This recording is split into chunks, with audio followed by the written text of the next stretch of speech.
Hi guys, this is Terry and this is evaluation question 1, and before I begin I want to show you the little cue cards that I'm using to help me prompt myself while on tape, because when it's just blog diary entries I'm quite upbeat and it's quite easy, but with evaluations I find it quite difficult. So question 1 is: in what ways does your media production use, develop or challenge the codes and conventions of real media texts? My track was Family Portrait by Pink and it fell under the genre of R&B. So the codes and conventions and the forms and conventions are the guidelines and the rules of what an R&B video would have to follow. It's also what the audience expects to see. So say for example in film, if it's an action, one of the codes and conventions is there's going to be a lot of action in it. I'm going to start off by telling you some of the codes and conventions of R&B music videos from some of the research that I've done. They're generally in black and white. There's not a lot, or if they are in natural colour, it's not bright like neon kind of colours, and it's very everyday and very average. It's very, well, I suppose the best word to use for it is real. Most R&B videos have narratives, so they'll have a storyline to them and they'll tell a story, and if not with the video they'll tell a story lyrically. So that's one of the codes and conventions of the song that I'm using. R&B songs have a beat. They have a very definite beat. So by learning to cut to the beat this year and looking at videos, I noticed that R&B videos tend to cut to the beat as well, so I used that in my video. So now I'm going to use some case examples. In my whole actual video was black and white, and this followed the codes and conventions, as the codes and conventions of an R&B video is for the video to be black and white.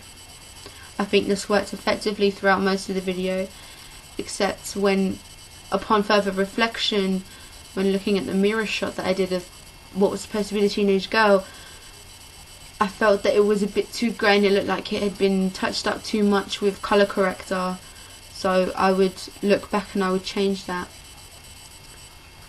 I believe that the major thing in my video is the subject of it. The idea of a broken family and of the young girl then becoming stereotypically a teenage emo and self-harming. And this challenges the codes and conventions of an R&B music video. Most R&B songs are about love or about heartbreak, and this song is definitely about heartbreak, but not of the romantic love kind, of the family love kind. So the subject is definitely different. It's quite a taboo subject that not a lot of people like to talk about, even though it does happen. So because the subject of the video does not follow the codes and conventions of what an R&B video should be, it challenges the forms and conventions of an R&B music video. However, my story does have a narrative which, as I stated, follows the codes and conventions of R&B music videos. So it sticks to the trend and the patterns in R&B music videos, except for the main subject, which I believe doesn't normally happen until the end of the video. So that was my music video. So it mostly used the codes and conventions, however the subject challenged it. So I would say overall I followed the codes and conventions of R&B music videos well. Now I'm going to talk about my digipack and poster. For my digipack I looked at Adele, because that was the kind of simple and easy style that I wanted. I just wanted it to be because with Adele she's not glamorous, it's all about her voice and it's all about her talent, and I wanted that kind of look for my artist. So with my digipack, it was black and white, which follows the codes and conventions of R&B. It also brings brand continuity with both my main media text and my ancillary text. On the front cover we had a clear artist and we knew who they were, which follows the codes and conventions of R&B, as they will always have the artist on. However, because the subject of the song that I did was very sad, I decided to have the artist looking away from the camera in all of the pictures on the digipack, showing, which reflects back to the video where she's quite self-conscious, she's unsure of herself, and the only time she is sure and actually does make eye contact with the camera is when she's singing, when she's playing music, which shows that it's her release and that music is what keeps her sane in a way. So yes, I had the artist on every single section. I had one shot of the digipack where my artist had her hands cupped in a heart like this over her chest, and this challenged the codes and conventions because I took that from what is considered a very stereotypically emo cult image of a female with a guy whose arms are wrapped around her and his hands are cupped like a heart over her chest. So it doesn't follow the codes and conventions of an R&B music video. R&B artists, I find, tend to be a bit more glamorous than what my artist is. Even when they're starting out, they tend to always focus on like what they're wearing and how beautiful they look, but they try, it's subtle and it's all about natural beauty. But for my artist, she didn't have any makeup on, she was very natural, her hair was straightened, and that was about it, because that's the kind of look I wanted. I wanted a very real look for my artist. So I think this develops the codes and conventions because it doesn't totally oppose the natural codes and conventions of R&B digipacks. Say for example Cheryl Cole's the album with 3 words and Promise on it. It's not like that. So for my poster, I wanted something like Adele's 21 poster where it was very simple, but then I decided that I wanted to have the actual CD cover on the poster so that when people saw the poster they would see CD. So if they decided they liked one of her songs, they'd know what the CD would look like instantly, even if they can't really see the artist. This is because she's new, she's not established, she's not well known, she doesn't really have a large fan base, she's just starting out.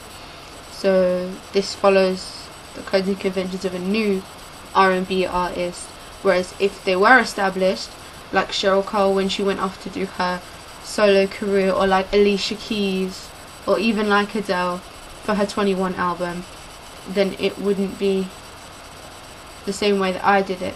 They already knew the artist, you don't need to advertise them as much.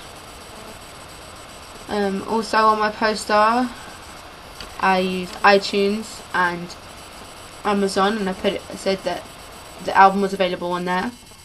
This is because for the audience demographic of R&B tends to use a lot of internet, tend to use a lot of Bluetooth, stereotypically teenagers that follow under the stereotype of quite urban but not totally street.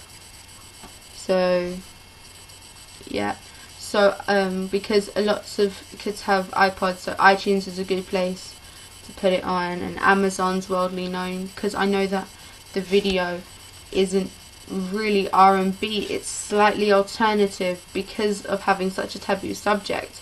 So that's why I had Amazon, so it kind of showed that yes, the video has its R&B aspects, but by putting Amazon on there it also has its alternative aspects. So I kind of brought the two together in my poster.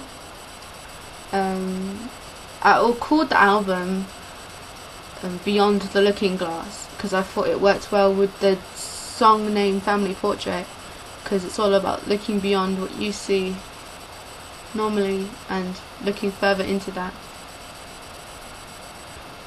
And I think this worked effectively. For the song names that I put on the back of the album as the track listing, I used some songs from my similar texts, and I used other songs that sounded like they would fit. So say for example Hearts of Gold, I Love You, these words, I'm Yours, they were all either songs that are real and had subjects about love, and so I incorporated this because I thought that even they should follow the codes and conventions of an R&B digipack, and R&B songs, as I've said before, tend to be about love and heartache. So I followed this in my media, in my digipack and my track listing. And so to conclude, my media product, my video, uses the codes and conventions, except it challenges it for the subject of the video, and my digipack and my poster develop the codes and conventions of R&B genres, because they don't stereotypically fit into the strict guidelines. They overlap with other genres as well. So I would say overall the video itself without the track is alternative, but with the track it does follow R&B codes and conventions.